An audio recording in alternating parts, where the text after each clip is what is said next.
'cause it's our time.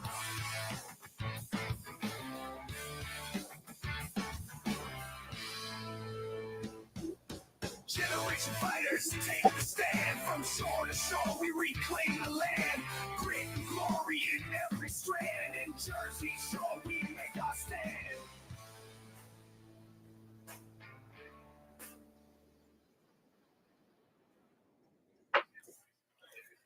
Hello, everybody, and welcome back to the Jersey Shore podcast. We have an all-star crew here today. So I've got my co-host from my radio show, 92.1, Pete Sykes here, and got my good friend here, Eric Simkin. He's a beast. So we're going to get into all this, and we're coming to you from First Amendment Live Studios under the America's Pulse Network. So I'm just going to do a quick monologue. We'll run through it real fast, and I just want to say about Trump's address to Congress. I'll tell you, it was a masterclass in exposing the radical left exactly for who they are. Right out of the gate, Trump set them up perfectly. He said, there's nothing I could say that would have them stand up and applaud. He said he could cure cancer, he could do all that, and they wouldn't do it. And just like that, he put them in a no-win situation. If they clapped, they'd be agreeing with him. If they sat there stone-faced while he honored true American heroes, they looked like anti-American radicals like they are. So sure enough, they took the bait. So when Trump introduced families of victims, people who have lost loved ones and to crime and chaos that Democrats have unleashed in this country, they sat there silent, unmoved, and actually on their cell phones.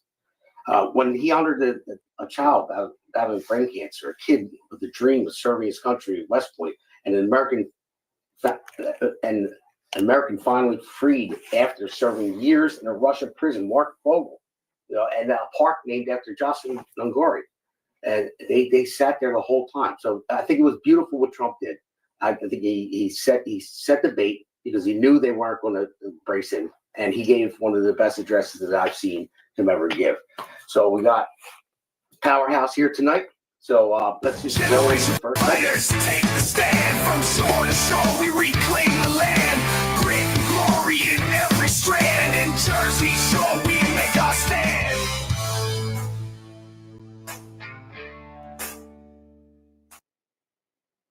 It's a great honor. Thank you very much. Speaker Johnson, Vice President Vance, the First Lady of the United States,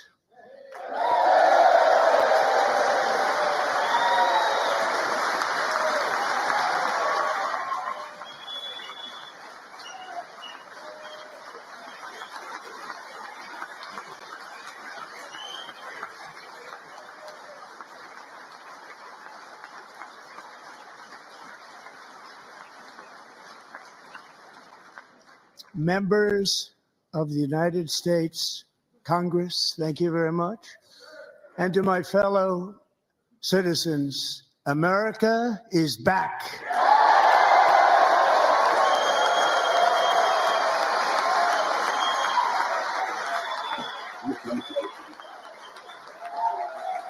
You're back, baby. Yep.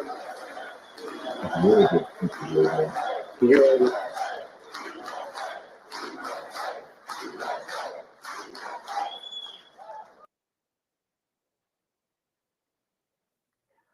All right, Eric, you see that. All the USA chants. The USA chants were just amazing, right? It make you feel like you're home again. I mean, I've been driving around for the last 4 years, guys, saying, can I get directions back to the United States of America? And here we are. Thank God for Donald J. Trump, right? I mean, I pray for him every day, just like I pray for all of our families, guys. Yeah, I mean, it's a good feeling to see that. You see everyone screaming USA. I mean, it's very patriotic, and we lost that over the past 4 years. It's been rough, man. It has been rough over the past 4 years with Biden. I am so glad to see the adults back in the room. You know what I mean? And just you feel the air, bro. The excitement, it's right there. What we really need to see is a few less adults in the room, and that would be the illegals that poured over our open borders and brought in all the challenges and strife that we're starting to deal with now. Financially, go to the hospital. I told you I was just there. You know, you have to get in line, right, and work so hard to be able to afford the insurance and pay for it. And here's people coming over. It's not just a cell phone. These people are getting the same $120,000 per family of four, okay, that we are working so hard to provide for our families, which is the bare minimum, in my opinion, that you need to make to live comfortably in New Jersey, especially, right? So yeah, it's rough. we got a lot of adults in the room that are no longer going to be in the room. That's for sure. And that's going to start with the criminals, right? Yeah. You know, I'm not saying every single person's got to go. You know, if you're paying your way, you've been here, maybe you might have not had the 20 grand to pay towards you know, an attorney to get your immigration papers straight after you've been here, but you're working, got a house, you know, you're paying your own way. You know, I don't think we need to get rid of that person, you know, truthfully, but we need to get rid of these criminals because it's creating a major problem. I mean, look at some of the other things that happened that Trump was announcing. Oh You yeah, know? we're gonna go through Great. all those, especially in the next episode. It's named "Sad Souls," and that's the Democrats. They couldn't even stand up and applaud. I mean, we'll get into that. Yeah, absolutely. But yeah, no, The excitement is good though, man. You know, it's definitely glad to feel that again. You know, you're not wrong. I mean, it's been so long. We've been sitting here struggling, just trying to hold on, you know, and now we're finally starting to see some things turn around, you know. You know, did you notice though that like on the liberal side, I heard a lot of people, and I pay a lot of attention to what people are saying, and from both sides, you know, because we all have family and friends that might not be on the same side politically as us, and we're not going to abandon them. You know, we're actually going to invite them into the tent that we're in, right?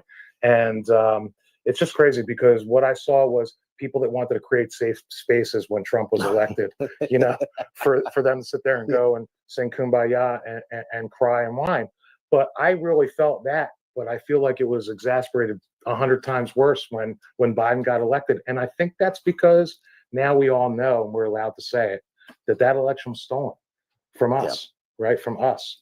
And you know what? Maybe it's a good thing, like President Trump says, right? Because now everyone got a dose of what the alternate reality was. I'll tell you what, I mean, it definitely, it needed to happen that way. Because had he won, he would have had the same cabinet.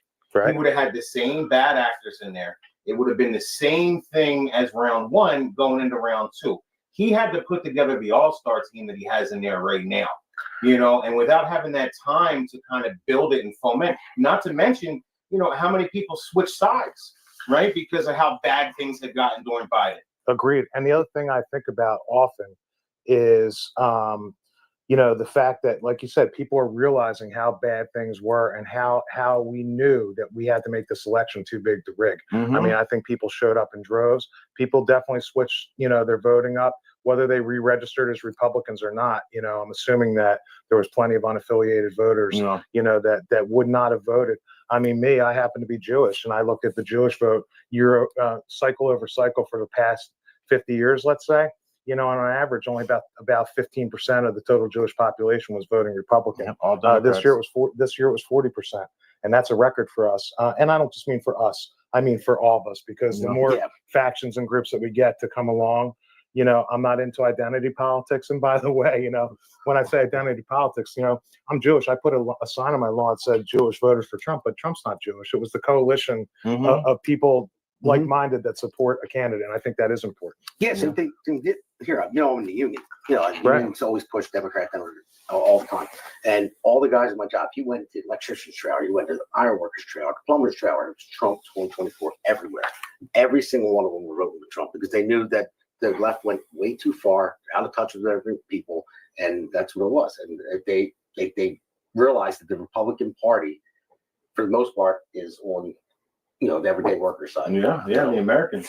I mean, what are the top three things you think that turn this election? I mean, I know in my mind what they are. You know, I would say immigration, right?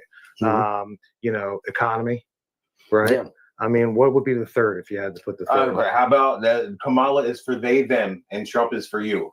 Right. I mean, that's true. That was what they say is one of the biggest. You know, people saw that and said, "Whoa, what is going on here?" I would say the DEI. They pushed it, the racial stuff, because I mean they made it worse. I have very strong opinions on DEI. I believe that's 100% the most communist thing that you could ever imagine, because in communism, what they do to build their coalitions is breaking people into very small groups and then switch to make sure that everyone understands within those groups that they're being oppressed because they're in those groups. Then what they do is they unionize those groups of people, and then they want to overthrow the strong. So strong is bad, weak is good in communism. And the same thing with DEI. That's the exact same thing we're seeing from education to all of our public and private institutions. I mean, go ask Target how that went for them. Go ask Bud Light how that went for them. That was a changing point. It was Bud a big Light game was changer, right? Point. You know, one of the things, right, where we're saying that, you know, they always like to say diversity is our strength. Bro, I say unity is our strength. Unity is the strength. We have one flag, right? Unified as Americans. That is our strength. I can find common ground with anyone that thinks remotely that way, right? No matter what my division is or whatever my emotions draw me towards. If someone says to me, I'm in the military, someone says to me, I'm patriotic, I value our flag and all the things that this country was founded upon, okay, I can find common ground with that person. But it almost seems like what we witnessed the other night at the SOTU is that there is not unity on the Democrat Party as far as being American. I've never seen a more anti-American, un-American, inhumane appearance from a governing body in my entire life. And I've been paying attention to this for a long time. My first September 11th, I got a call saying, I need you at ground zero, and I showed up. That was my first sort of foray into political activism, although I didn't realize it was political because we stood shoulder to shoulder. It didn't matter race, color, creed, sex, sexuality, or anything. We all stood together as Americans at that point, and that's when I really fully understood what America means. And I was in my early 30s, I guess, maybe even late 20s, and I stayed on the street in a 34-foot Winnebago for weeks. I was helping first responders communicate with cell phones. I was in the cell phone business. So that's when I first became patriotic. When they raised that flag, and even G.W. Bush that showed up there. I mean, now looking back, I'm not a big fan of the Bush family, right? But when he showed up and he said, you're going to hear us, no matter how far away you are, and we're coming for you, basically. He made that speech right there under that flag, and that's what it means. It means united we stand, divided we fall. And you've got people that can't stand and clap. Yeah, I know. It's unbelievable. I think the Democrat Party is dead. Oh, yeah. I don't think there's any coming back from this. I think it died with progressivism, actually, is what is it. I actually think the Democrat Party, you said just the other night, that the Democrat Party left you. Yeah, right? I mean, it's not the Democrat Party. They've been overrun by progressive and things that are even worse than that. And progress, they've impeded progress. It's like opposite day. It's like, and that's what they do when they blame you for the things that they're doing 10 times worse. Exactly. Not the propaganda. That's exactly it. Right. Definition of propaganda. Where's propaganda? Right. That word comes from communism, right? To me, all those roads lead to commies. I'll tell you what. One of the things that really gets me is the destruction of history. Right. That's like one of the key principles of you have to destroy history and make people forget where they come from, and you don't know where you're going until you know where you've been. Right. Yeah, so, I mean, that's revisionist history is communist. Okay. Constructivist math is communist. Okay. The Dewey Decimal System is globalist because it was trying to standardize and change the way that we thought about math because they thought we were too stupid to deal in eighths. So they did it in tenths. It's true. John Dewey was a communist, a literal communist. And we had a brain drain during World War II from communist countries into America. That's exactly right. Operation Paperclip. Yeah. Right. And Damon, he was great enough to teach me about that 1963 federal hearing in Congress. And you go read down that list. I mean, how many podcasts I did on that list? I'm still on that list. And it's been 6 months. It's unbelievable. It's everything you see today. These were bad, bro, because that's also the Invention Secrecy Act. I don't know if you guys are familiar with that. Came out with it January 10th, 1963, and they had, I think it was like 50 some things that to divide the United 26, States. and I'm on 13. Okay, there was a couple. That was a lot. Biggie stuff. But take over the schools, take over the unions, and that's what they're doing. And that's what we're seeing happen right in front of our eyes. It was about 20 years after World War I or World War II, right? When we start to see it to manifest in these bills, right? These, these communications that they had. And now we're seeing the effect of that, 50 years down the road. Because they've been inserted into our government, okay? And they've been hiding. I mean, look, that's where virtue signaling even came from. I mean, what do I see as a signal? I see a bow tie as that type of signal, by the way. there's a lot of little things you could pick up on. When you see the Democrat Party and their leaders are up there with their hands rolling up like this, and, or look at, Hakeem Jeffries, with this and this and this and this. That's trained Marxism. That's a way to dominate people's eyes so that when they're listening to you, they focus on you. It's insanity to me that we've allowed it to get to this point. And again, I really thank God for Donald J. Trump. I mean, when I was watching every rally that happened, weren't you guys wondering sometimes, can you imagine, God forbid, somebody takes a shot at him? And then all of a sudden, here we are in Butler, Pennsylvania, it happened. Yeah. I mean, I was not shocked to hear it, but I was in shock.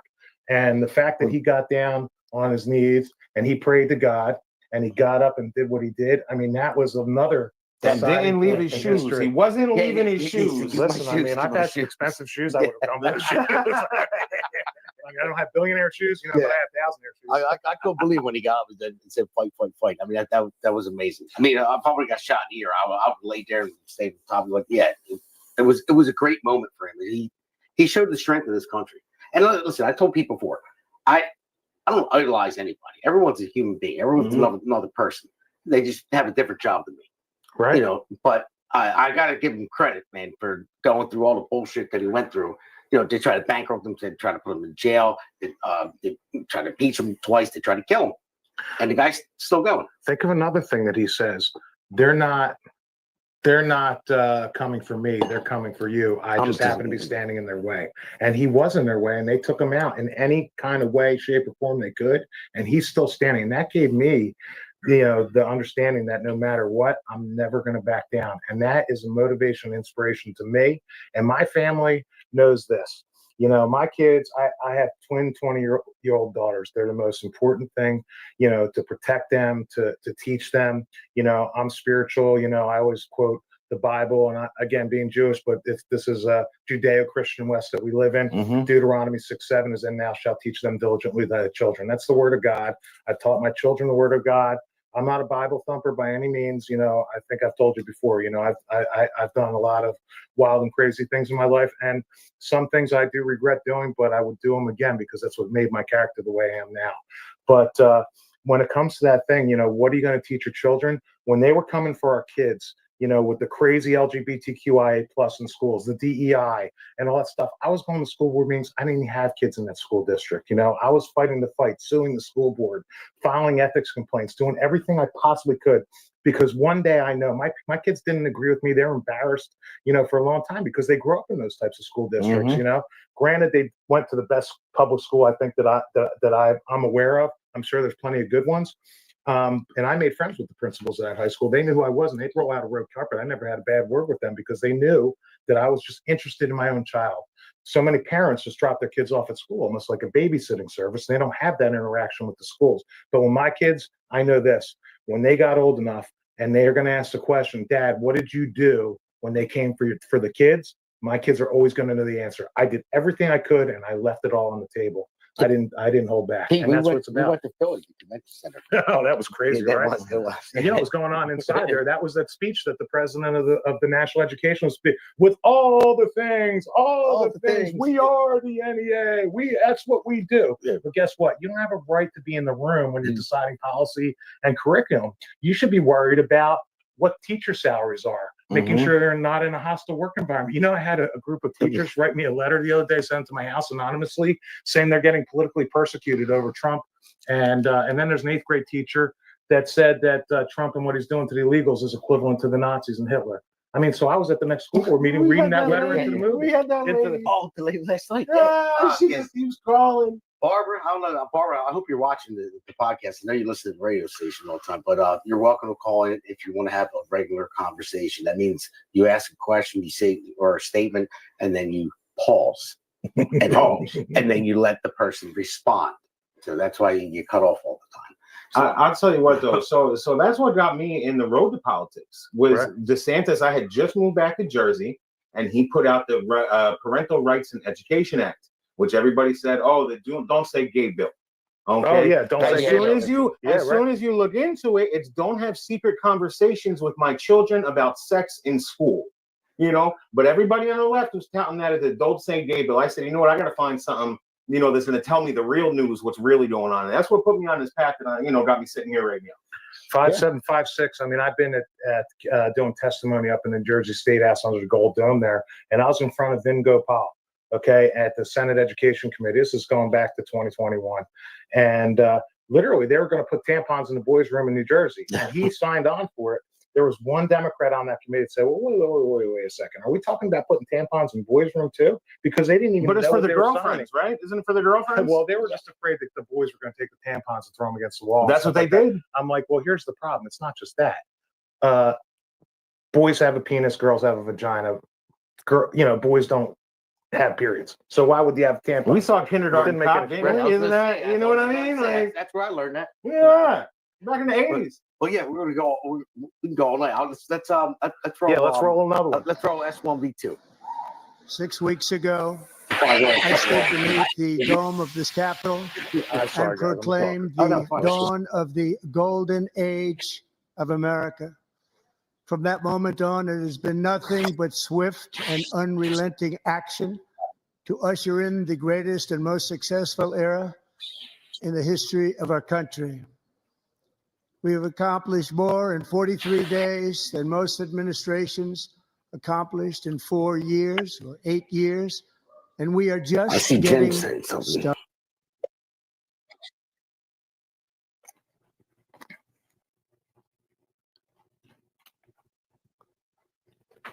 Okay, I don't know what that was. That one was about Adam Schiff. So when it panned right through his face, he's a pencil neck. I mean, he's got no business being in Congress. I mean, how is he? And they made him senator. Yeah, and he lied about the Steele dossier. They kept saying, "Oh, it's going to come out. It's going to come out. We have evidence." He has 100% unequivocal proof and evidence. Okay, to me, that's perjury. When you're in the public domain and you're saying this is a fact, these are facts, and then they're proven not to be, you lied.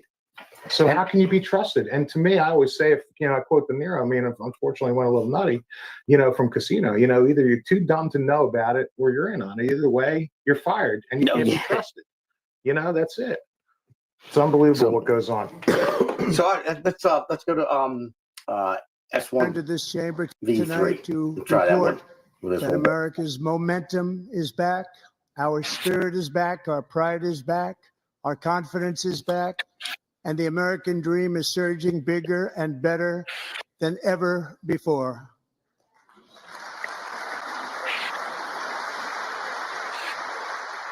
The American dream is unstoppable, and our country is on the verge of a comeback, the likes of which the world has never witnessed and perhaps will never witness again. There's never been anything like it.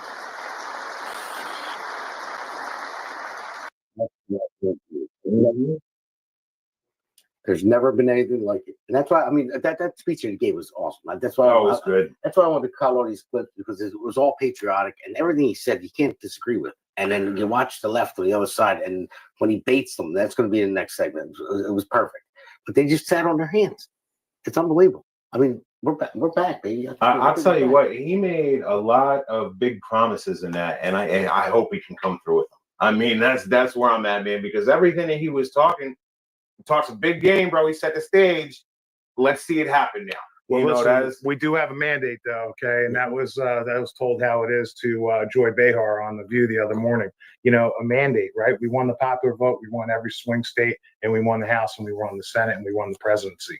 I mean, it's our way or Chick-fil-A at this point, right? So, it's up to us to make sure that we're supporting the people that have been elected. And how I do that is I call them when I'm not happy with something that they're doing. I download this app called Bill Blaster, BILLBLASTER. It's an app that has every Congress and senator's phone number on it. You just go through it and you make the calls. I mean, I call Cory Booker and Andy Kim like it's going out of style. I mean, they voted against Lake and Riley Act. Okay, they just voted again to keep men and women's sports. And what is that? Every single one. Every single one. How do you wear pink to support women's rights and then vote to have men and women's sports? It's like feminism's come full circle. Yeah, I know. It's unbelievable. Because they won and they didn't have anything else to do. They can't give up and go home now. You know what I mean? So they have to keep looking for the next thing. That's how activism works. I just don't get it. Let them keep going. Keep doubling down. Keep doing the dumb shit they're doing. I'm fine with it. So you'll never see. The Democrat Party will just start dwindling down. There should be a 50-year run for the Republicans and for the conservatives. And for at least 12. I mean, I want to see at least 12 right now. But let's get everyone's blood boiling on the left and just talk about how we're going to change some laws so that Donald J. Trump can be reelected again. Oh, my God. I hear Don Jr. wants to throw in his hat. I think that was a rumor today. I just saw I'd like to see if Vance runs and Trump becomes the vice president. I would back Vance right now tomorrow. Yeah, I would have backed Trump to be the Speaker of the House when we were having all those problems. Yes. And I'm still not happy with Mike Polly Pockets Johnson. I can tell you that right now. He's still weak on the issues. He's still afraid to, they want the omnibus, the CR, continuing resolution. Just sit down, do the 12 bills, get them done, send it to the Senate, make sure everyone agrees. We have the power. Let's get it done. It's just insane. How do y'all feel about expulsions? How do I feel about expulsions? It depends on from what, right? I believe in expelling someone from a committee, but if someone's elected by the public, that's going to be hard. You'd have to have a special election to have a recall election. I mean, there is a mechanism for that. So who's that guy that's shaking his cane and causing all this issue? Al Green? Al Green he's been a problem activist. Al Green's on the next. You got to go down to Texas and start fighting. That's the thing. So, when it comes to political choices of what we're making, I mean, I know last couple of political, cycles, I've been donating to all sorts of people all over the country. It's not just New Jersey that matters, because really, I knew that if I donated money to Curtis Bashaw, I knew that money you might as well take a fire pit and throw your money and burn it. Yeah. But Ted Cruz, we needed him in Texas. Yes, I don't agree with everything he says, and I think he might be part of the Uni-Party. I mean, who knows? A lot of these guys are. A lot of that's going to get flushed out too. There's going to be a lot of Republicans that you're going to see. See, I want new blood. That's what I want. I want to see new blood come in. Just your normal guys like Damon Galdo for Congress over here. Yeah, right. I just want to see your normal working average man come in there and say, "Hey, man, look, I'm tired of the way this is going. Let's go ahead and change some things." We do have some of them in Congress. We do have some. There are some. And there's a lot of new blood in Congress. It can't come fast enough, but you have to be able to listen. The same issues that we have in New Jersey, you can go to the reddest states. You can go to Florida. I've got a good friend of mine in Florida, in Palm Beach County. She was running for an assembly seat, in the state house, and she got smoked by the establishment. So there's still a Uni-Party establishment within the Republican Party, even in the reddest states. Texas was on the verge of becoming blue. Yeah, with all the immigrants from California. And save that for the segment 3, because we're going to talk about the Uni-Party establishment. Oh yeah, we got plenty to talk about there. So we were talking about Al Green. Let's throw out let's check him out. Small business optimism. So its single largest 1-month gain ever recorded, a 41-point jump.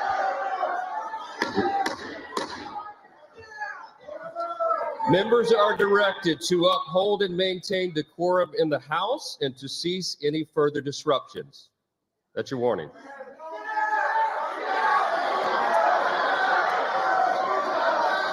Members are engaging in willful and continuing breach of decorum, and the chair is prepared to direct the Sergeant at Arms to restore order to the joint session.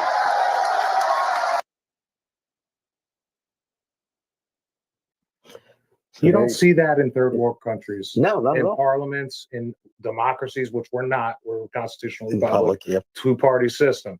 But you go to some of these, parliamentary countries, England, France, Germany, Israel, any of the countries, really, most others, we're really the only one with two parties. And that's how they behave on the floor of their Congress. That's unacceptable behavior in a joint session. It is.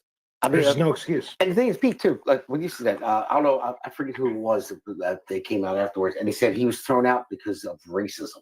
That a white is that what he said? I didn't see that part. A white Speaker of the House threw him out. Not because he jumped up and he interrupted, the whole speech and everything else. He's shaking his cane in the air, screaming. He was thrown out because of racism. So back in the 70s, my dad was a high school principal in Pemberton Township, right? It's right off of a military base, large black population. He never had a problem being a white guy. I used to go to school with him all the time. Everyone loved the guy. My dad's a very likable person, and something I aspire to be. If I can be half as great as him, I'd be doing all right. Anyway, parent comes in and screaming about how his son's being treated in the school. Keep in mind, large black population, large amount of black and, brown, teachers and educators. And he sits down at my father's desk and starts slamming on it and said, "I'm being treated this way because I'm black." My dad said, "You're absolutely right. That's exactly what's happening." He's like, What? He's like, "You see how stupid that sounds?" Yeah. Right? Because it's just so it was crazy to even say that. And he said it, he used that card just because his son did something really wrong. Didn't matter if you're black, white, purple, orange, it doesn't matter.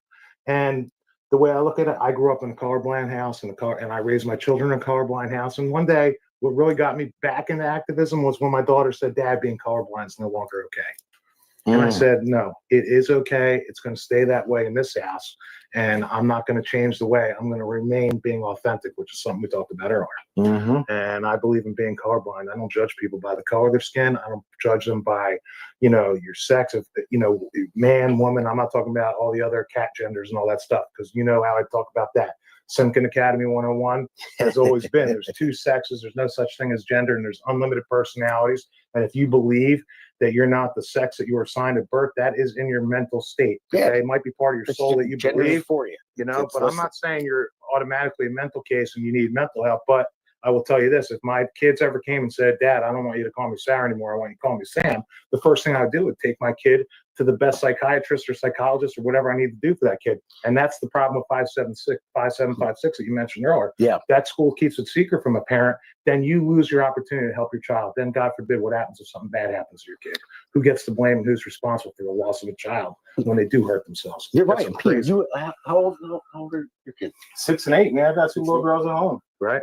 I'll tell you what, they got Josie, the redheaded libertarian. I don't know if you guys are familiar with her or not at all, but she was having issues with her teenage daughter where she came home talking this stuff. She said, okay, took her and shot down to Florida. You know what I mean? Really? All of a sudden, she's down in Florida. She's a little girl again, no problems. It's the schools and the social contagions that are really pushing this stuff. You know what I mean? Well, and if you can remove the child from, not everybody can do that, right? I mean, it's very, very difficult to do, just up and move. Things but are difficult, what, man? Your kids are the most important things. What's more difficult? And that's it. Yeah. Well, and what's more worthwhile than your child? Yeah, that's right. That's why my daughter, she was the host of our radio show last. And she crushed it, by the way, man. She put our numbers to shame. I don't know what happened. I heard that's what she was saying, right? Yeah. She had to call on and brag about it. It's because your audience is racist. That's what it is. Kidding, audience. But she was saying that there's girls at her school that wear tails. They're called furries. Oh, furs. Yeah, let me tell you something about furs. I told you, and there's litter boxes too. Some of them have litter boxes too. That's a sexual club that exists. Exactly. And if they're, they have kids, that were sitting around by the teachers, feet, kind of scraping and rubbing their heads on and wearing a tail. If I saw a kid wearing a tail, seriously, how do you keep your kids away from that? And the good thing is, my daughter told me. I told you a long time ago. I said I gave my daughter a list of certain words. The trigger word. I said, if you hear this, from any of your teachers, you come home and you tell Dad. So they have this program, I guess, at these schools called Teen Pep. Have you ever heard of this? Is it a club? It's like a class, right? Optional. Parents have to sign off on it. Apparently, the seniors teach the freshmen about sexual education. Right. Okay. My niece just sent a picture out that had in Timber Creek High School, right down the street. They're sitting there in the middle of the gym floor with an adult sex toy sitting on the floor. That's right. That's the one you sent. Yeah. Yeah. I couldn't believe it. I'd be jamming that down the teacher and educators and principals' throat, okay, and making them choke on it. Now here's the other side of this, right? So if what they were doing was working, okay, fine. Maybe you have that argument, because that's the argument the left wants to make. Oh, well, no, that's just, how to put a condom on the real thing. They're going to see it anyway in the world. So if it was working, we wouldn't be seeing a rise in herpes 2 in young adults and older children nowadays, bro. I work, I'm in healthcare. I see it all the time.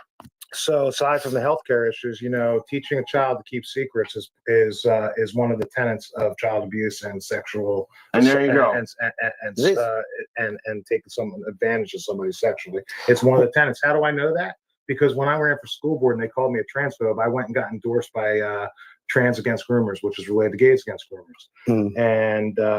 And she taught me, and I'm saying she was an adult, was in the military, decided to get a sex change, went through transition, and she's now a woman, but she's an adult. And that's the whole thing. A child cannot make a determination for the rest of their life of what's going to be. And that's where the suicide rates go up and everything else. But teaching a kid, first of all, no adult should be able to tell a child that we're going to keep a secret from parents. And how do the friends deal with that situation? Do your friends come over anymore? Because they don't want to lie to your parents, do they? Yeah.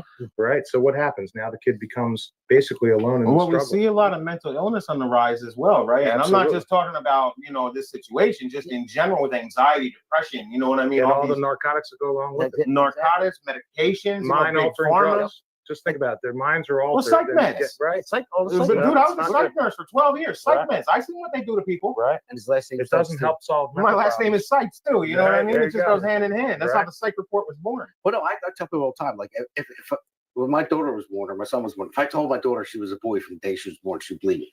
It's the same reason why they're not watching this right now.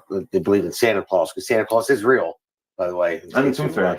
And Tooth Fairy's real. My kid told the kid on the bus one time that Santa Claus wasn't real, and the principal called my house and reprimanded me. I was like, okay, well, you do know that Santa Claus is not real, right? I mean, but he is real, guys. Of course he's real. No, yeah, so of course he's real.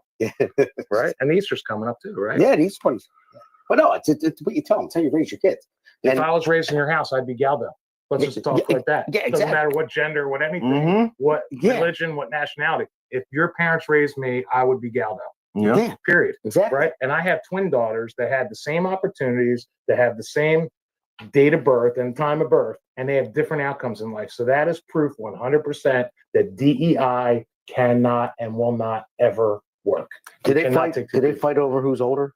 Yes, Sarah's 5 minutes older. Nah, it'll never end. It'll never end. Ava has always been called 2 weeks behind. Right? That's just the way it works. Yeah, my sister had twins too. They do the same thing. So we got a lot of clips here, so I might skip over a couple because we got a lot of talking to do, and we want to get into the next segment. But I want to roll. Let's roll the next one. Let's roll S1 Within hours V5. of This one's on taking the border oath of crossings. office, I declared a national emergency on our southern border, and I deployed the U.S. military and border patrol to repel the invasion of our country. And what a job they've done. As a result, illegal border crossings last month were by far the lowest ever recorded, ever. You know, that's the chart that saved his life. Yeah, that's right. That's the chart that saved his life. He looked up, it's his favorite chart. Agreed, right? And he goes to sleep with it every night, and he should. But here's the one thing that he said that made the absolute most largest impression on me. And that is that when they told him that they needed an act of Congress to close the border, he is proof that all they needed was what? Here we go. Let's go. DW, if you could just roll S1 V9, since we're talking about it. So that's it. This is it right here. And the next phase of our plan to deliver the greatest economy in history is for this Congress to pass tax cuts for everybody. They're in there. They're waiting for you to vote. And I'm sure that the people on my right, I don't mean the Republican right, might be but my right here, I'm sure you're going to vote for those tax cuts, because otherwise I don't believe the people will ever vote you into office. So I'm doing you a big favor by telling you that. It's a miracle they're voted in the first place. Yeah, I know. I think that one was on tax cuts. So V9 is the one when he says a new president. He said all they need was a new president. So what he went on to say after that, right, Damon, is you said it. He said, it turns out we didn't need an act of Congress to close the border. All we needed was a new president. Yeah. Right? And that is just a resonating statement. And that's all we needed for a lot of this. And I, again, just have to be thankful that that's what happened. Yeah, and the whole time, what the mainstream media said it day in and day out. Oh, Congress shut it down. No. Trump signed an executive order to close the border first time he got in. Biden signed an executive order To open it back up. So he got in. So why couldn't he do that? And they were just selling those lies. That's why Because it was all deep state puppetry is what it was, right? I mean, they want it open because they want to flood the country with different cultures, right? Because diversity is our strength. You know what I mean? And you go ahead and break down the country. That's it, right? Unity. You break down the unity by adding more diversity. Right. So that goes right back to the road that we're on, which was communism. Okay. Because that's exactly what communist is. The small subgroups, the diversity is not your strength. It becomes everyone is weak. The weak overthrow the strong by uniting together. That's what they want to unite so that they can start and do. We're not even talking about the Great Reset. And that's what COVID was about. And coming out of COVID, they just ran out of time because everyone realized it was a farce. I mean, a cold is not. I mean, people get a cold now and they freak out. It's a cold. Listen, I had COVID, didn't feel a thing. My best friend lost both his parents. I understand that there's a lot of death. There's a lot of damage done to her culturally, physically, and mentally to a lot of people. I get it. Okay. But at the end of the day, they were using that to shut the lights on and shut our eyes. So that when we woke up, we'd be part of the Great Reset. And that's just what Klaus Schwab used to say. you'll own nothing and you'll be happy. And that's also a communist thing. When you don't own property, you're not going to fight and have divisiveness. You're going to own nothing. The state gives everything to you. Socialism, except for the way they couldn't use arms to come against us. They couldn't use a class war. So they tried to use the race war, and that's where George Floyd stepped in. And that's why all that happened during COVID. If you remember the Summer of Love, that was right in the heat. And P.S., they're getting rid of the George Floyd memorials and paintings in Washington, D.C. this week, which is a huge step in the right direction. If you go to Ben Shapiro started something, they're pardoning their show for Trump. So it's I think it's like pardon. So they just asked him about it today. They just asked him about it today, and he came out and said that I don't know anything about it just yet. So we'll see if he looks into it. I mean, look, it was a railroad of a trial, right? There was no way he was going to get a fair trial after all the backlash. No, you know what I mean. So even the jurors came back and they said, "Well, we were pressured really hard because they gaslit the whole trial in the media. So they couldn't. They were afraid, and they were getting threats and everything else, and it destroyed everything, man. I mean, you guys know I lived in Philly doing all this stuff. Yeah, right. That's what you came to Jersey. Yeah, I killed me, man. I just put my house on the market, man, and houses were selling like crazy, and my realtor was like, "Oh, your house is going to sell in like 24 hours," because my neighbors went for like 25,000 over asking, and so I just remodeled the whole thing and then put it on the market. Next day, riots. I'm like, you gotta be kidding me. Yeah, bad timing. Yeah, I lost I just sold my house for like $80,000 less. 80,000, you can make that up in no time in the new economy, right? No, that's not what happened.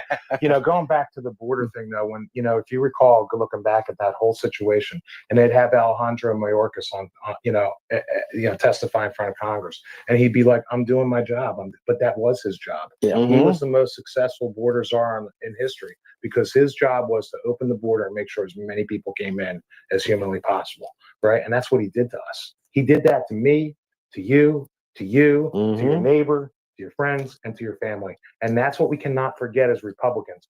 We do need to invite people that were voting Democrat. Okay, you don't want to change your affiliation? Talk to Scott Pressler. Okay, he'll explain to you why. Yep. That's what he's here for. He's going to train you on how to bring people into the party, have them register as Republicans.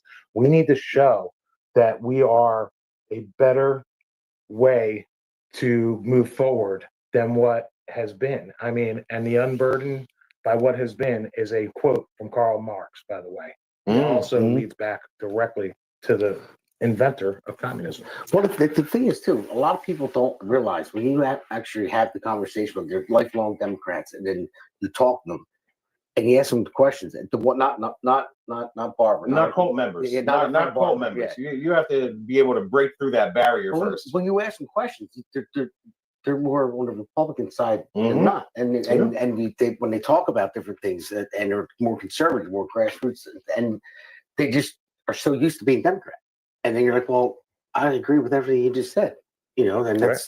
But what about your party? It's not going that way. Do you agree with putting men and women's sports? No. Yeah, I mean, just go down the line. See, I try to look at everything nowadays. Is it a pro-human or anti-human policy? Right, because everything that the Democrats want is anti-human. Yeah, I mean that's just. Isn't it bizarre that we use the word "anti" so easily? I never even consider myself anti-anything. I believe anti is just such a negative thing that I never believed in being anti-anything. Yeah, I might not be for something, but I wasn't anti. So I'm not for this, but I'm for this, right? But the divisions become so wide. Yeah. Right, and so is a swamp, wide and deep, right? But the division between ideals, from the radical left, to even the moderate right, which really is less existing these days. MAGA has really kind of taken over the Republican Party, and and I could tell you that because when I went to talk to my county chairman 2 years ago to ask him to step aside, he said, "Eric, I understand, that you're MAGA and I'm not." I'm like, "Hold on a second, Tom Crone, if you're watching, hold on a second." I mean, probably not. He's still sniveling because he got smoked in the election and lost his seat. Okay. And same thing with Joe Kondo, who was backing him. Okay. He went home crying too. Yeah. But we're going to talk about that in a minute. Okay. But when I said that to him and he said, "Well, I know I'm MAGA, you're MAGA and I'm not." I'm like, "Wait a second, Tom. MAGA means make America great again." You're not that. He quotes Reagan all the time. And like I told you yesterday, people don't want, they'll quote Reagan, all that stuff. he said a few things. You know, Reagan dealt with the worst riots in history at Berkeley.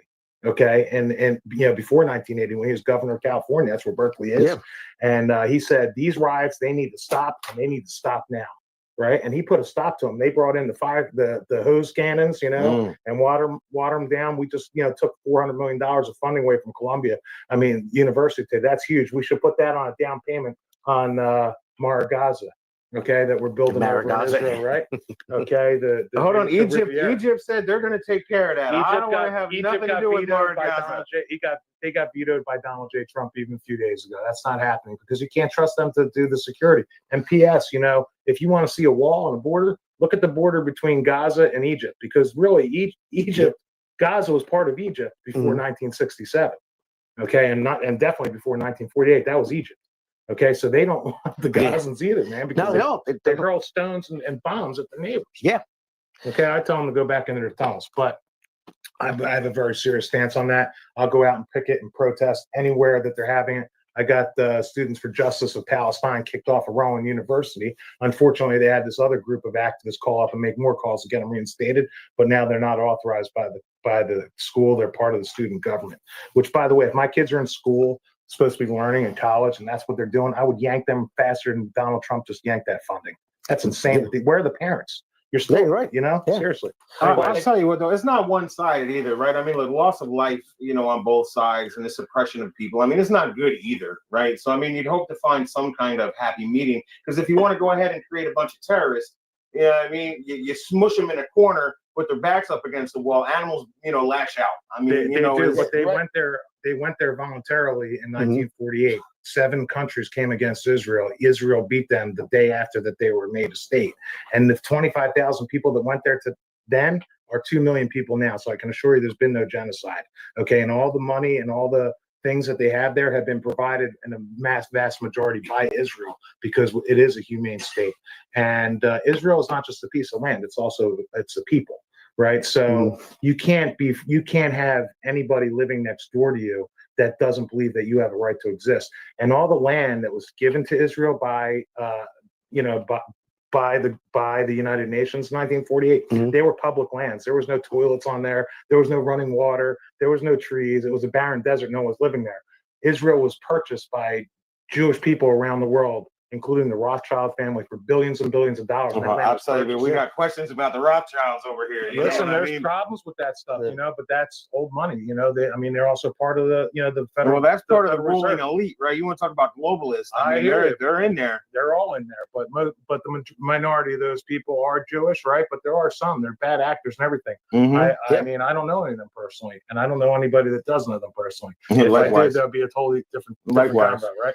I'm all about human life. Okay, I would anti-human and pro-human. I would adopt a kid from anywhere if it meant that their life was going to end, or I could provide a life for them. It wouldn't matter to me what the nationality is or what their history is, right?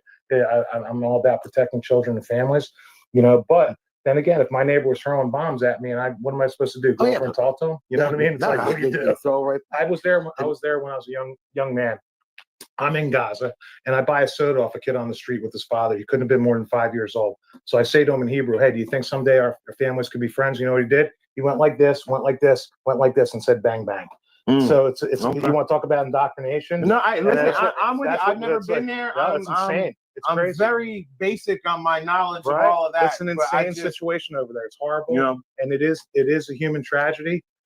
But the problem is more than 70% of the people that live in Gaza support Hamas, and that is a problem. Yeah, that is a problem. You don't know who your enemy is. Yeah, you're right. It's brutal.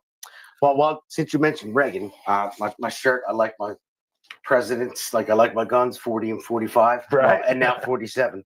That's it. So we're going to go next segment, but I want to talk about this book here. It's Bone Deep Blues right here. This Bone Deep Blues is ripped from today's headlines by New Jersey author Brian O'Callahan. This book is an award-winning international bestseller that delivers action, suspense, and humor. The story follows J.D. Walker, former Navy SEAL turned blues musician, as he confronts human trafficking network led by a figure known as the Ice Queen. When those close to J.D. are taken, he finds himself in a high-stakes chess game, an auction to sell his brother's fiance to take place. Brian O'Callahan is a former police detective. He combines personal experiences and extensive research, weaving in his passion for blues music. Now, he's So he's a retired detective, and he lives in New Jersey, so he's local, so he's Jersey Shore. So we got to support this guy, go out and buy his book.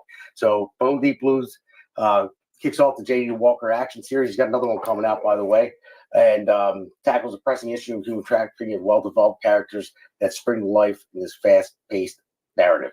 This exhilarating book is now available in print and digital format on Amazon.com and thebigdogmedia.com.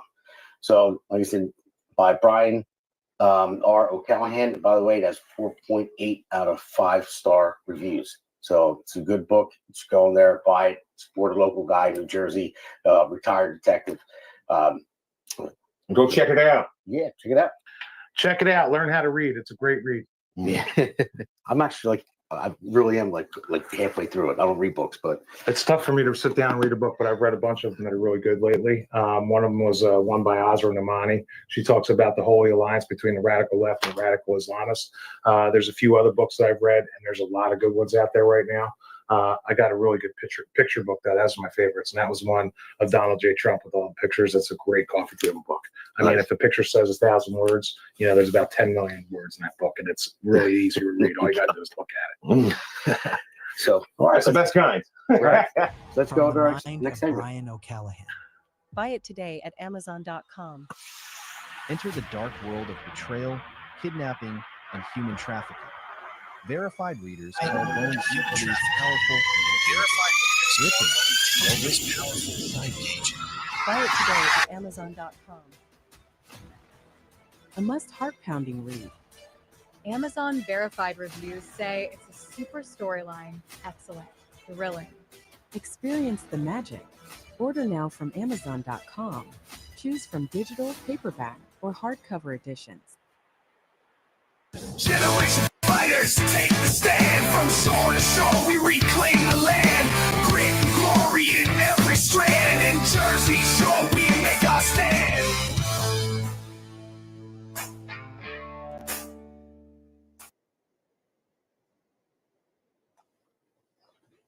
All right, so this is why this segment's named "Sad, Sad Souls" because that's what the Democrat Party is, and we'll go into the first clip of this segment. It's a Trump trap. That's when he put Democrats out there before he introduced all the heroes and all the survivors and people that lost loved ones because of the Biden's open border policies. But he put a trap out there. Here it goes. Such speech to Congress. And once again, I look at the Democrats in front of me and I realize there is absolutely nothing I can say to make them happy or to make them stand or smile or applaud. Nothing I can do. I could find a cure to the most devastating disease, a disease that would wipe out entire nations, or announce the answers to the greatest economy in history, or the stoppage of crime to the lowest levels ever recorded. And these people sitting right here will not clap, will not stand, and certainly will not cheer for these astronomical achievements. They won't do it, no matter what. Five times I've been up here. It's very sad, and it just shouldn't be.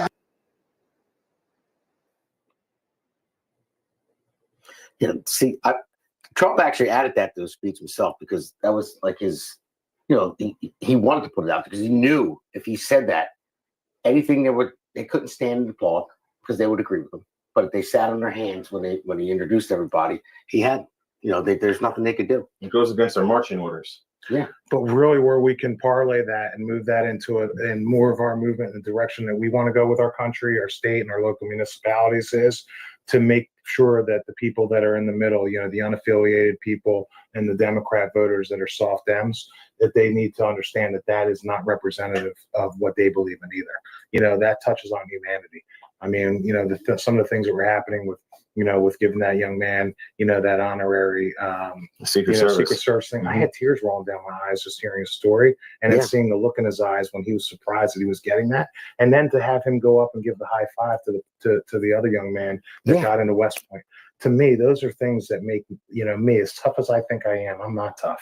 I'm a softie for this stuff. Families and all that stuff And when I saw that, I had tears rolling down my eyes. I didn't even notice that nobody was standing because I couldn't see. I had so many tears. Yeah. And so that's the humanity that Republicans and MAGA, and we have your backs, America. That's that, and every New Jerseyan, we do. It's okay to elect Republican officials because they're going to treat you with the dignity and respect and love and caringness that you thought that the Democrat Party was providing to these people, and they're really not. They just show it every time. But that's one of the things that I always mention too, is that, like, if you just go watch the news or you watch some of these people talk, the Republicans, every time you hear them talk, it's about unity, it's about love, it's all these things, right, trying to come together, and I can only be the president for one country, and then you hear the Democrats and it's all name calling, negativity.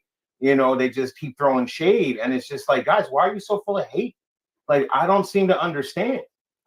It doesn't make sense to me either. Yeah, well, all these clips that we're talking about, let's roll. I want to roll through the segment pretty quick because it's getting late, and we got segment 3, the Eric Unleashed. Well, it's called something else, but let's throw nursing student named Lakin Riley, the best in her class, admired by everybody, went out for a jog on the campus of the University of Georgia. That morning, Lakin was viciously attacked, assaulted, beaten, brutalized, and horrifically murdered. Lakin was stolen from us by a savage illegal alien gang member who was arrested while trespassing across Biden's open southern border and then set loose into the United States under the heartless policies of that failed administration. It was indeed a failed administration. He had then been arrested and released in a Democrat-run sanctuary city, a disaster, before ending the life of this beautiful nursing student named Lakin Riley. Yeah, we're talking about. Keep in mind, we live in a shore state with cities on things like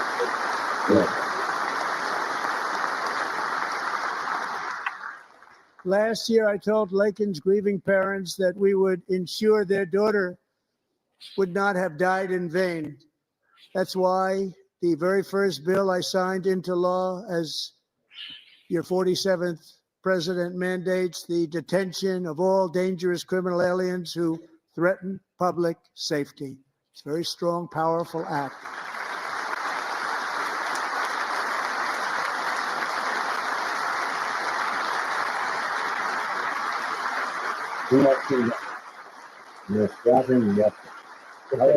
It's called the Lakin Riley Act. So Allison and Lauren, America will never, ever forget our beautiful Lakin Hope Riley. You have to keep sending it in because yeah, I'm going to pass over 11 senators didn't sign on. Yeah, I mean, but 2 look at hours. that. I don't know. Like, what he said was very sad. And of course, I feel it. Lakin Riley, her family. I feel bad for her family, everything. But when you look at the Democrats, you can't stand up and cheer for the Lakin Riley Act. I mean, are you kidding me? In my house, we were saying that most of them look like aliens, actually. Yeah, I mean, that's really what we're lizard noticing. people. Are we talking about lizard people? I mean, we might be. They might be part of lizard people. They might be the ant people. Okay. Who knows? Oh, the Hopi, the ant people. Yeah, okay. we know all about that. Listen, there's only a few channels I watch. Oh, bro, we didn't get into this too, man. History is one of them, and I think I have not missed a single episode. They live. My God. Yeah. With the glasses. Yeah. Listen, no, that's we get into some stuff with that, man. I'll tell you right now. But these people, man, they just sit there as heartless. It's like I just want to talk about anti-human. You know what I mean? Like, bro, this lady was murdered, and you can't give them anything. Then there's countless other people that have been murdered that we don't know about. Yeah. That's the problem. It's like there's the problem's bigger than what we know. Yeah. So look, I still get behind the 350,000 missing kids. All right, like that breaks my damn heart. That number changes too on almost on a regular basis, and keep in mind that's been happening for a long time. Yeah, big business. It didn't just start happening. I mean, listen, I was at a Wawa on Route 73 in Mount Laurel not too long ago, and all of a sudden I see one van pull up and these weren't children. I mean, there might have been a couple kids there, but they look like they were accompanied. And who knows if that's their parents. But a group of people that didn't speak English got out of one van, and then another van pulled up with fake license plates. You could tell there's a trash bag around them. And then they went to get in. I called 911. By the time they got there, they were gone. But it was obviously a relay point, and that's very common in our area. Right we're here. sanctuary state. I mean, we're sanctuary state. So when you go up and down Route 73 by the Turnpike entrance and all that stuff, you'll see a lot more people walking than you used to. You go down the Black Horse Pike, yeah, there's always been people walking, but there's more and more. Why? This is our area. This is our communities, and it's happening right here, right under our noses. It's scary. Yeah, it is. And I'm sure some more disrespect by Democrats here. Let's roll on. There's much S2V3. work to be done. Here tonight is a woman I have gotten to know, Alexis Nungary from Houston. Wonderful woman. Last June, Alexis's 12-year-old daughter, her precious Jocelyn, walked to a nearby convenience store. She was kidnapped, tied up, assaulted for 2 hours under a bridge, and horrifically murdered. Arrested and charged with this heinous crime are 2 illegal alien monsters from Venezuela, released into America by the last administration through their ridiculous open border. The death of this beautiful 12-year-old girl and the agony of her mother and family touched our entire nation greatly. Alexis, I promised that we would always remember your daughter, your magnificent daughter, and earlier tonight, I signed an order keeping my word to you. One thing I have learned about Jocelyn is that she loved animals so much. She loved nature. Across Galveston Bay, from where Jocelyn lived in Houston, you will find a magnificent national wildlife refuge, a pristine, peaceful, 34,000-acre sanctuary for all of God's creatures on the edge of the Gulf of America. Alexis, moments ago, I formally renamed that refuge in loving memory of your beautiful daughter, Jocelyn. So, Mr. Vice President, if you would, may I have the order?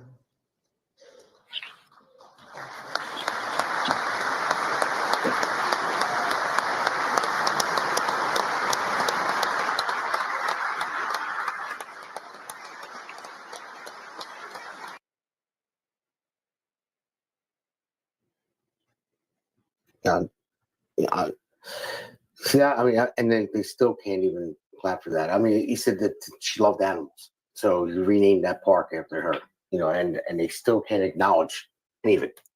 I mean, for a bunch of environmental activists, even on the animal perspective, you think they were happy that they're still preserved. They can't even get to that. Forget about then you look at the fact as a 12-year-old girl, she was like basically cut, stabbed, murdered, stuffed into a hole. I mean, can you imagine that? That's my daughter's 11. That's what I was saying to you during the clip. It's like, how old's your daughter? Just imagine. I couldn't go through life. I tell my daughters today, I said, it's very important that you guys are always having your heads on a swivel, because heaven forbid if something happened to any of you, I don't know if I could ever be the same. So I need you to pay attention, because these are things we have to think about in America, because they are allowed to get so horrible. It's just very sad. Yeah, it's crazy to think that this stuff is going on here, man. I mean, you're absolutely right? It's supposed to be America. It's supposed to be safe. Like, what happened? I mean, it's just the Democrat Party moved so far to the radical left, and by bringing communism. in people, it all roads do lead to communism. All roads lead to communism over our country. And when we used to say, and we forget all these things because there's been so many shiny new objects thrown at us where you forget your focus. That's one thing I really usually don't do, but every day there's something even more crazy and more outlandish that you hear about from the previous day. And they've been doing that over time, and over time it desensitizes people. That's what it is. That's it all desensitizes you the craziness. I mean, 10 years ago, you wouldn't even imagine hearing the things you do. This year, I mean, when you hear something, doesn't it almost be? It's a little less shocking. Yeah, when you hear these crazy stories. And do you know what it is though? Is that now with the emergence of independent media, you're actually learning these things. Whereas you don't hear this from the mainstream media because they just push their same agenda, right? And that's all people were watching. You come home, you turn on the news. It's a podcast that are really starting to open people's eyes and let them know what's really going on out here. December 1963, when you look at that document, it says control the media, right? Control And media, so yes. that's all the things that happen. Rose, And they it got all the happened comments. together. I'm Yeah, telling you, on those items. January 10th, 1963. January If 10th? anybody wants to look it up. All right, even worse, right? That was actually 9 months, 10 months, 11 months, even longer that it was around that people knew about that didn't do anything about it. Yeah. Okay. I mean, now you're learning about JFK assassination and what happened there. You know, people are going to be shocked, but then you hear about the things happening every day. And to be less shocked over it, I feel horrible for that. And I'm going to do a better job for myself, now that I'm saying it out loud, I'm going to think about it more frequently, you know, that this is not okay. These things are just not okay to be happening here to our families. And we need to make sure and to remain vigilant so that when you see something, you say something, you do something about it. And that's a commitment I'm going to make to myself and my family. You're right. It's when you desensitize you, it's becoming normal. Yeah. You know, even like my kids now, when they see different things like that, like if I saw like a scary movie when I was younger, like they're okay with it because it's just like a normal thing. The way kids talk, the way that they look at things. I mean, school shootings and stuff like that. It's like school shootings. Could you imagine they have lockdown drills? Yeah. Lockdown drill. Well, they have air raids. I was scared when I had to go underneath the desk, you know, when I was a Mhm. kid. And it's just because if there was ever some kind of hurricane or something like that, these kids are used to going through lockdown drills for school shooters. I mean, yet, you know, we have Second Amendment issues. You know, why shouldn't a teacher that's capable and willing to do it have a gun in the school? Right? Agreed. I mean, of course, it has to be high level training. Listen, I have a carry permit. I don't go carry a gun And give them a everywhere I pay go. raise for doing it, right? A little bonus There's for a lot staying of up to date. responsibility, Yeah. right? I mean, there's a lot of responsibility to it, but you know, if they're willing to be active participants and taking that role, I mean, we've all heard about a church shooting where a guy that had a gun inside a church was able to stop somebody from going on a shooting spree. There's going to be more examples of that. You know, when you go to Las Vegas, you know you're not going to get jacked because everyone in the restaurant's got a gun on them. Yeah, and they're not considered. An armed society is a polite society. That's right, absolutely. FAFO. Yeah. So all right, so to get out of some, let's roll S2V4 and 5 in a row because this is good stuff. What happened with DJ Daniel, survived brain cancer, got honorary Secret Service. Middle Township down in New Jersey gave him one 2 years ago. I was wondering if he was from New Jersey or not, but I'm not sure if he is or not. But Middle Township did it. But Yeah, I'll have to look into that. I saw that. Maybe we can get them on. Yeah. And I will go on to Jason from West Point. We'll just roll these two clips and we'll Joining the next segment. us in the gallery tonight is a young man who truly loves our police. His name is DJ Daniel. He is 13 years old, and he has always dreamed of becoming a police officer.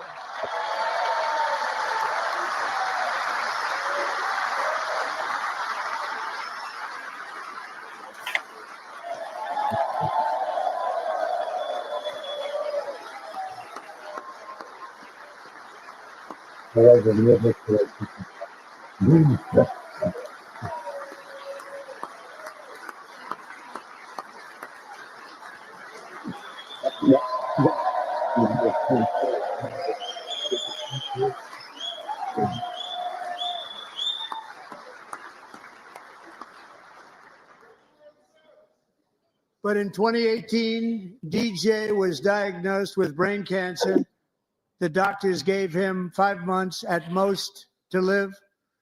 That was more than 6 years ago.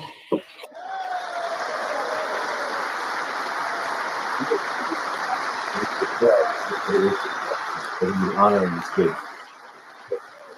They should be terminated.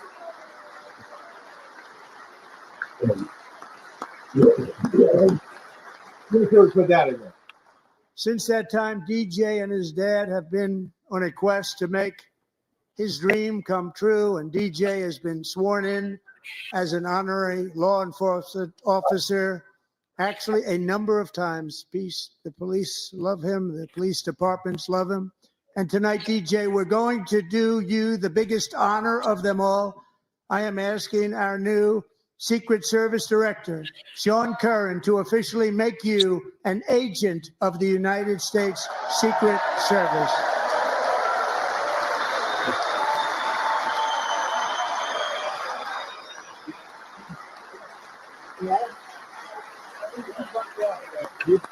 You said some amazing.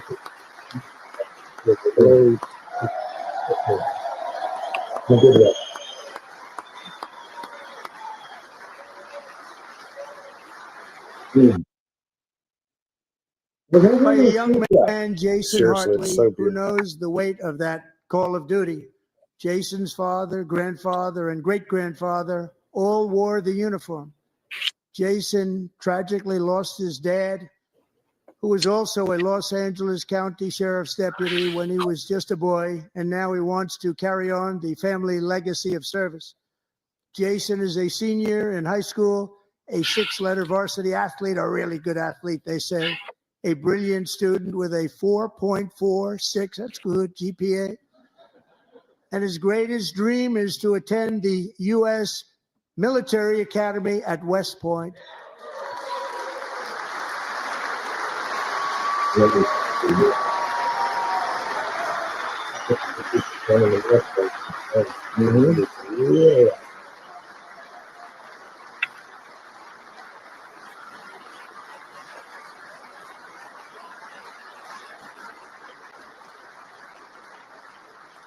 And Jason, that's a very big deal getting in. That's a hard one to get into. But I'm pleased to inform you that your application has been accepted.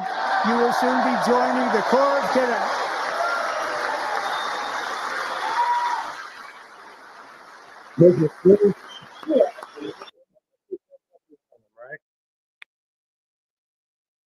Well, who's Oh, coming up behind him? DJ came up. DJ came up and gave him a high five Gave him a right high behind five. that. Nice. Right in the next few Nice. seconds after that clip ended. That's That's so beautiful. Again, this last I'm going to say about the Democrats. They didn't stand and clap for any of that. How do you not do that? That was special for those kids. I mean, how do you not stand? That's and life-changing. How, You know how what I do mean? people stand for that in their elected officials? And that is the message that Yeah. needs to be conveyed to people. Is you need to make these people unelected and Yeah. soon. Yeah. And it can't come soon enough, in my opinion. No, you're absolutely right, and that's why I want to go on the next segment. And the next segment is going to be, Uni-Party establishment.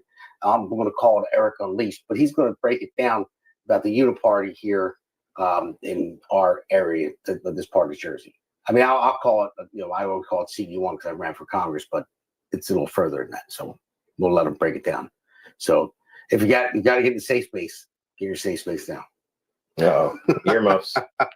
All right, so here we go. Well, no, Okay. America's Go ahead, Pulse go ahead. Network. Let's The do it. mainstream Let's do it. media is bought and paid for. The truth is twisted to fit their agenda. But America is waking up because podcasts are the future for trusted media. Welcome to the America's Pulse Network. It is a network built by patriots that upholds the Constitution. The America's Pulse Network stands for God, truth, and the America First movement. There is no corporate propaganda, no government spin, just real news, real talk, and real voices fighting for faith, freedom, and the future of this great nation with common sense. Here are some of America's Pulse Network podcasts. Alexandra Levine Live, hosted by Alexandra Levine. Jersey Shore Podcast, hosted by Damon Galdo. The Conservative Corner, hosted by Seth Eisenberg. APN's The Pulse, hosted by Alexandra, Damon, Elena, and Seth. So tune into America's Pulse Network on the following social media platforms: X/Twitter, Rumble, Truth Social, Facebook, and YouTube. Join the revolution. Because the pulse of America beats for God and country. America's Pulse Network is for faith, family, freedom, and truth.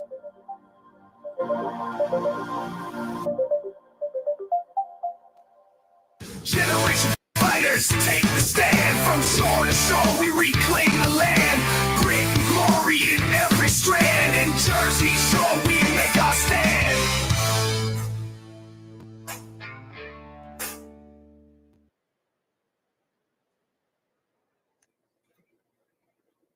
All right. Hey, and before we get started, I just realized, am I the only non-Jewish person in the podcast? You got you, we got Alexandra, we got Seth Eisenberg. I just realized that. It's a cabal, actually. That's what they We run say. the That's world. what they say. I heard that. Only the good parts, though. Only the good parts. Only the good ones. I just Listen, but we're letting you exist, okay? thank That's you. proof that we're good. Thank you very much. Oh, man. Well, So what we got then? going on? What do we have going on? Okay, talking about out with the old and in with the new. The old word was rhino, R-I-N-O, no H in there. The H, it doesn't exist. Republican in name only. Here's the problem. The rhinos are onto that name, and they really get upset because they say, if you don't agree with us, that's a rhino. We're not rhinos. They're not rhinos. Okay, a Republican named Oni. What does that really mean? They're part of the Uni-Party establishment, and the establishment was made far before our time, 40, 50, 80 years ago, especially here in New Jersey. I'd say put closer to 40, 50 years. Backroom deals started. The Democrats, the Republicans, they get together and they say, hey guys, how can we really keep our control and keep our leverage and keep the money flowing to all these programs and all of our entities that we own? And how they do that is they control the candidates that get onto the ballot. Well, what happened with me personally is I got invited to join this county committee thing. I really only knew about it because I read a book by Dan Schultz, because I'm a huge Steve Bannon follower. You're either for us or against. Break out your number 2 pencil. I told you yesterday. These are the words he uses, and it's great. But what I learned is this guy Dan Schultz is saying that there's 70% of the seats on these committees across the country are empty. Right. So if you get some conservatives, some MAGA people on there, then you could start turning the tide in your communities, start on the municipal committee, then you're controlling the county committee, and then you have a seat at the table. So I got a seat at the table because I was fighting the school boards. This guy, Tom Crone, okay, he's basically a puppet for other people like Joe Condo, Don Purdy, several others, Sean Golden, Carlos Santos, pretty much all the people that are backing Jack Ciattarelli for governor. Am I bashing Jack Ciattarelli for governor? Only if you want to back a third-time loser. Okay, I'm not bashing him, but truthfully, he lost in 2017. Okay, he voted yes on a bill to allow minors actually to change their gender on their birth certificate, so that what the birth certificate is going to be used for is what laid the groundwork for what happens today in schools. Okay, he voted yes on that as a Republican in the state assembly in 2015. That's a fact, Jack. Okay. And these people, they made this deal that no matter which party gets elected, even in the rare event that a Republican gets elected, guess what? They're still going to control and stack the chips against the people. And that's what's been happening for a long time. Look at the candidates that we've had that won as Republicans. And I'm talking about the governor race, because that's the race that we're in right now on June 5th. That's when the primary starts. And what's going to happen is they're determining who's going to be on that ballot. We've got other people running in the primary. Me personally, I'm backing Bill Spadea, okay, against Jack Ciattarelli. Okay, I'm going to get to the reason why. I mean, number one, he's a Marine. Number two, he's got 10 years of talking and listening to New Jersey issues. Somewhere about 1 to 1.5 million people, a third Republican, a third Democrats, and a third unaffiliated. So he has a far broader reach than Jack Ciattarelli or any of the other guys running. And sorry, Ed the trucker, including yourself. Okay, my advice to the other candidates besides Ed and Bill would be, if you want to see the inside of the governor's mansion, you should ask Bill for a visitor's pass. I'm sure he'll give it to you. But really what you need to do is find a way to work within his administration, because that's who we need to get propped up, in my opinion, based on what I know. But what's Joe Condo say? He says he plays around in all the counties down here. What do you mean play around? It doesn't make sense to me.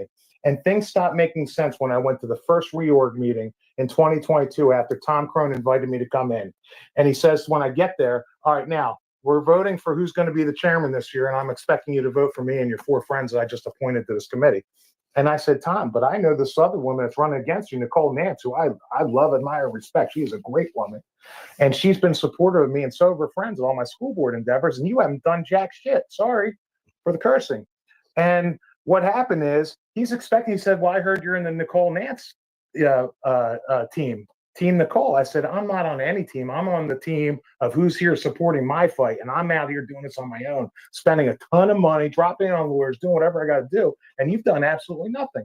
So I start realizing that I've got a seat at the table, but we're talking about a picnic table, with broken chairs and no stools and nothing to eat. They don't have a table. Their table was set to lose. They don't want to win. That's why we don't ever have candidates. So they asked me, Eric, can you be a candidate in your town? Sure, I'll put my name on the ballot. I didn't even get a phone call from them, from the GOP. Okay, and these other people that I'm mentioning to you, Joe Condo, he's not elected. He moved out of Camden County, and he lives in Atlanta County, where Don Purdy is the county chair. All these county chairs are just having their nomination conventions right now for governor and legislative districts, but they publicly announce who they're endorsing months or weeks before.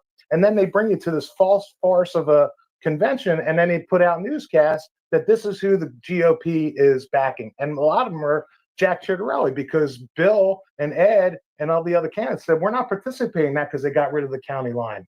And as you know, the county line was you vote for the guy at the top and you just go straight down the Republican line. And then there'd be another guy, Damon, over here, and Eric would be over here on this side of the primary ballot. Next thing you know, only their candidates are getting onto the general election. And then they lose. Look at Curtis Bashaw. That's the perfect example.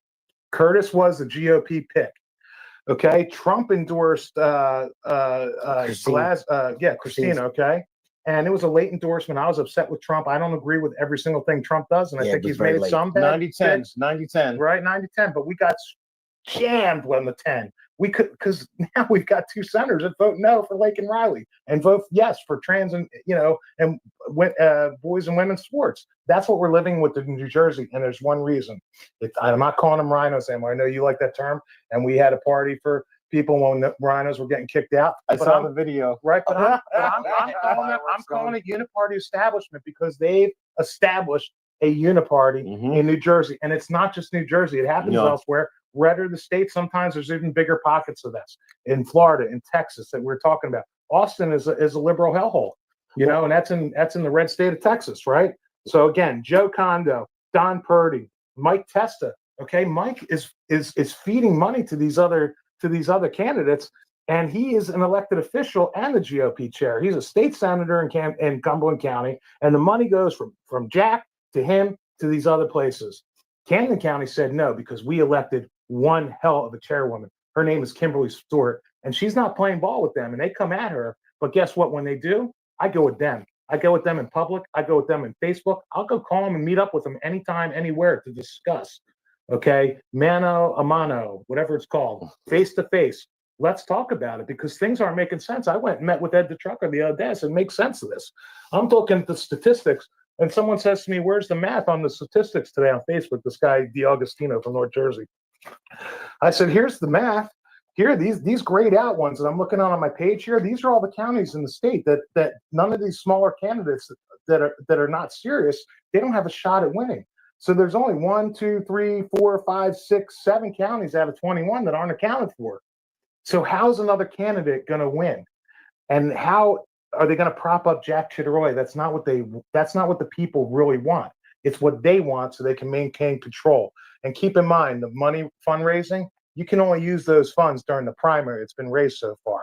You can't have that carry over to the general. So they're going to blow all their dough and all this money to try and get Jack through the primary. But here's the thing. We've already lived through all this. We lived through it in 2021, coming out of the worst draconian lockdowns with Murphy run the show. Okay. He wouldn't talk about parents' rights. I'm talking about Jack Ciattarelli. He wouldn't talk about parents' rights. He wouldn't talk about mask mandates. He wouldn't talk about the jab. And those are the things that are important to New Jerseyans, right? That's the difference between here and Virginia, where Youngkin won. And the feds, they put money into that race because they knew that Youngkin had a chance to win. And with Jack being so weak, he's a moderate. If you look up the definition of moderate, it means basically weak, below average, or average. And I'm not trying to insult people that consider themselves moderate. You just have to realize the party has shifted. Okay, the red has come, it's going to the left, right? And the left has gone way out there. So that gap has gotten so wide that people that have stayed authentic, which we were talking about, I stay authentic. Like me, or love to hate me. That's who I am. I act the same way all the time. These people have flip-flopped, okay? And the people that are considered moderates in the Republican Party, they just don't realize one thing. MAGA is the Republican Party. And MAGA means make America great. To me, it means America first. And it means New Jersey first. It doesn't mean special interest first. We've already lived through that because we don't win under that agenda. We're losing.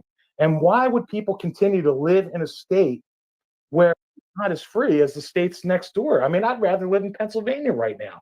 I wouldn't be thrilled to move to Delaware, although I wouldn't mind saving some taxes. But to me, I already know I live in one of the highest tax states in the country. But this is where my family is. So no, I'm not taking my ball and going home. I'm not talking about packing it up, but like the incentive to stay, it's not, I mean, I'm not looking to save money on taxes. It's the same thing that Trump says about the education department. And look at our education department. It's horrific what goes on in New Jersey schools. And they say we're the number 7 state, number 3 state, but we're, as a country, we're the bottom of all 40 countries that are measured. So what are we, the top of the heap, of the bottom of the heap? Well, we We're spend the still- most money, but we're at the bottom. But listen, Trump will say it, and I'll say it too. We're not looking to spend less money. Let's spend the saved money and let's get our money's worth. Yeah. And I say that about taxes too. I'm okay. I've already built, we're already conditioned to pay more taxes, just like everything else we're talking about with conditioning.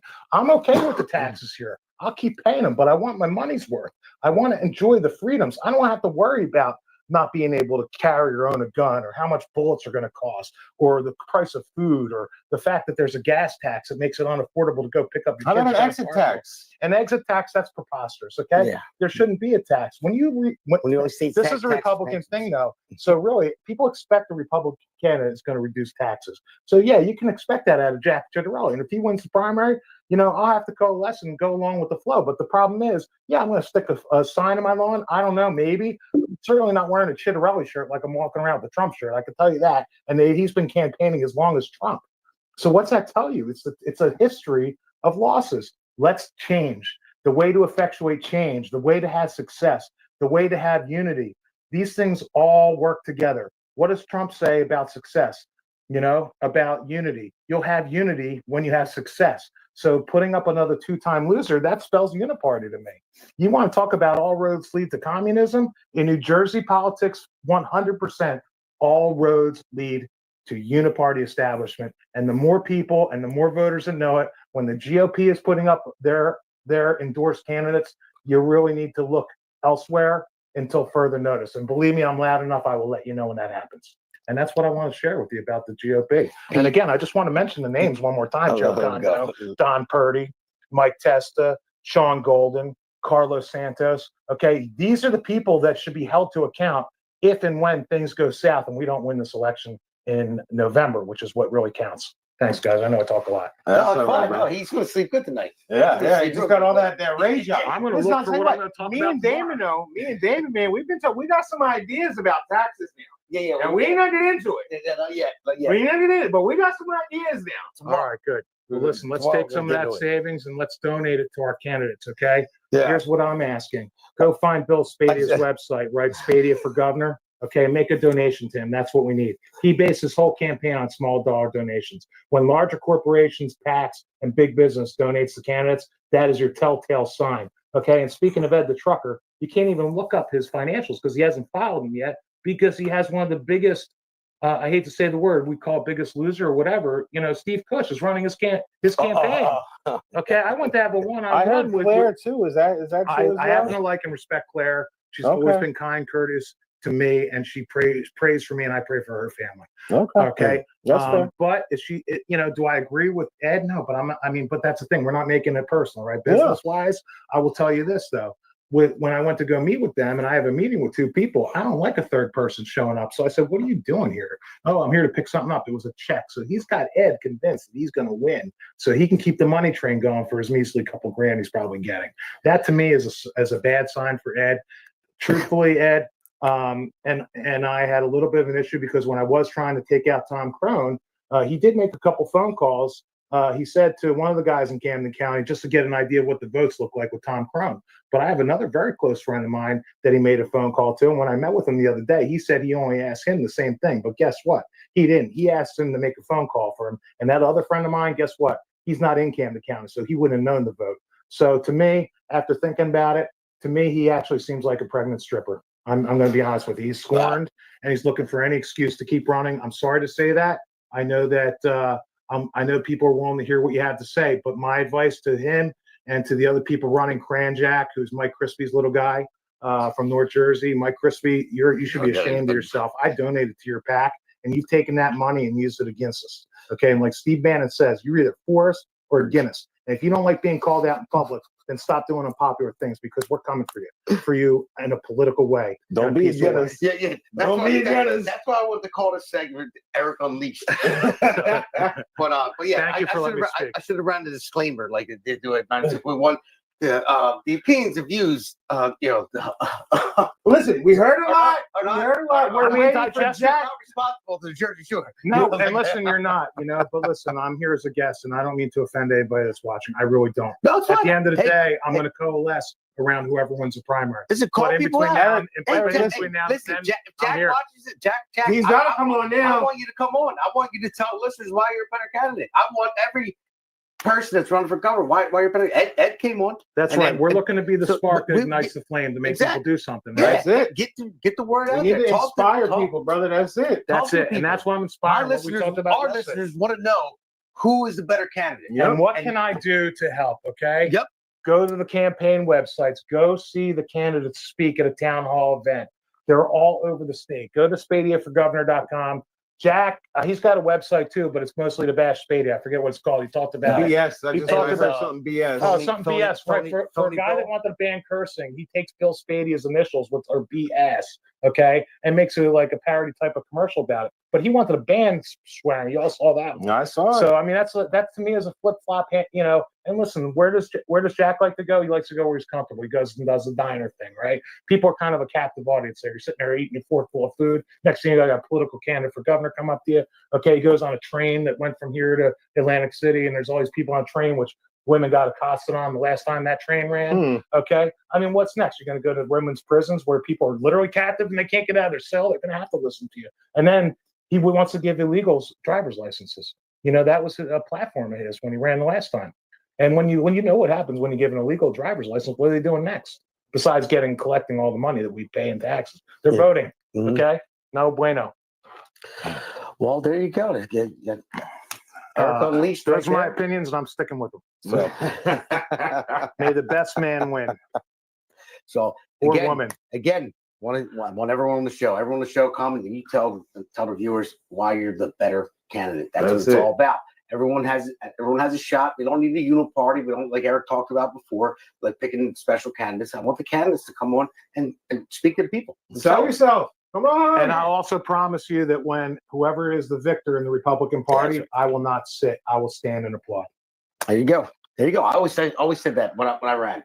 Like I said to Claire, said to Teddy, I said, listen, whoever wins this primary, I said, I want to be there to support you 100% behind you. That's what it's about. Unity. Yeah. Unity. It's supposed to be that way. I mean, I know the one debate that they had before, it was embarrassing. It was I mean, very crispy. Yes. yeah, it was. Well, the it's- opening statement started out with Jack going on a tirade about Bill. I wanted to hear what Jack was going to do. Yeah, Instead of Jack hammering up on Bill, that was ridiculous and an embarrassment. And P.S. After you go to Bill Spadia for governor, SpadiaForGovernor.com, you can find me real easy. Okay, Facebook, Eric Simkin, EricSimkin, real simple to find. Go take a look. I put a lot of videos and content up, just like Damon does, and he's doing a tremendous job. Pete does the same thing. So make sure you're checking us out there. I'm too, gonna Eric. link up with you there, Eric. Yeah, I gotta get up with you. yeah. So Bill, if you're watching, I think we got throw some campaign funds at Eric. He just sold you pretty good. That's what I heard.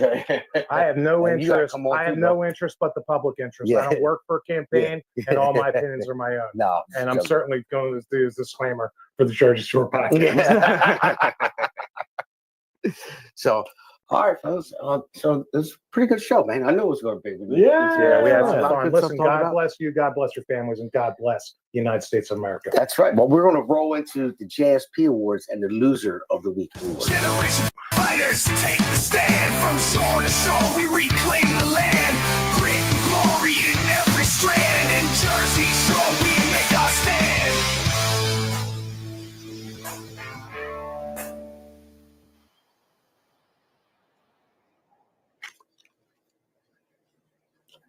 All right, so this one's going to be pretty simple. I usually pick somebody either local or national, but I pick a person.